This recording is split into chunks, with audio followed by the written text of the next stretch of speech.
Hi friends, இந்த வீடியோவில் வந்து நம்ம என்ன பார்க்க போகிறோம் அப்படின்னு கேட்டிங்கன்னா, இப்போ வந்து நம்மளோட சிவகார்த்திகேயனோட மதராசி திரைப்படம் வந்து எப்போ வந்து ரிலீஸ் ஆகுது அப்படின்ட்டு இப்போ வந்து அஃபிஷியலாக நியூஸ் வந்துருக்குங்க. ஸோ அதை பற்றி அந்த வீடியோ நம்ம டீட்டெயிலாக பேச போகிறோம்.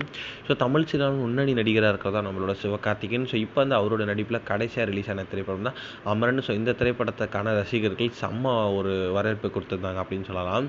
ஸோ இப்போ வந்து அவர் வந்து ஏஆர் முருகதாஸ் இயக்கத்தில் மதுராசி அப்படின்ற திரைப்படத்தில் வந்து நடித்து முடிச்சிருக்காரு. ஸோ அந்த திரைப்படத்தை தொடர்ந்து வந்து சுதா கொங்கரோட இயக்கத்தில் பராசக்தி அப்படின்ற திரைப்படத்தில் வந்து இப்போ வந்து அவர் நடிச்சுக்கிட்டு இருக்காங்க. ஸோ இன்னில் வந்து அமரன் திரைப்படத்துக்கு பின் வந்து சிவகார்த்திகேயன் திரைப்படத்துக்கு வந்து ரசிகர்கள் ரொம்ப ஸோ ஒரு ஆர்வமாக காத்திருக்காங்க அப்படின்னு சொல்லலாம். ஸோ இன்னில் வந்து மதராசி திரைப்படத்தோட ரிலீஸ் தேதி குறித்து வந்து இப்போ அஃபிஷியல் நியூஸ் வந்திருக்குங்க. ஸோ அதன்படி பார்த்தா வந்து மதராசி திரைப்படம் வந்து வருகிற செப்டம்பர் 5ஆம் தேதி வந்து ரிலீஸ் ஆக போகுது அப்படின்றது இப்போ வந்து அஃபிஷியல் நியூஸ் வந்திருக்கு. ஸோ இந்த திரைப்படம் வந்து கண்டிப்பாக வந்து இந்த தேதியில் லாக் பண்ணியிருக்காங்களாம். ஸோ இதற்கான அஃபிஷியல் அனௌன்ஸ்மெண்ட் இன்னும் கொஞ்சம் நாட்களில் வரும் அப்படின்ட்டும் சொல்லியிருக்காங்க. ஸோ இந்த ஒரு விஷயம் சிவகார்த்திகேயன் ஃபேன்ஸ் மத்தியில் ரொம்ப ட்ரெண்டிங்காக போயிட்டு இருக்கு அப்படின்றது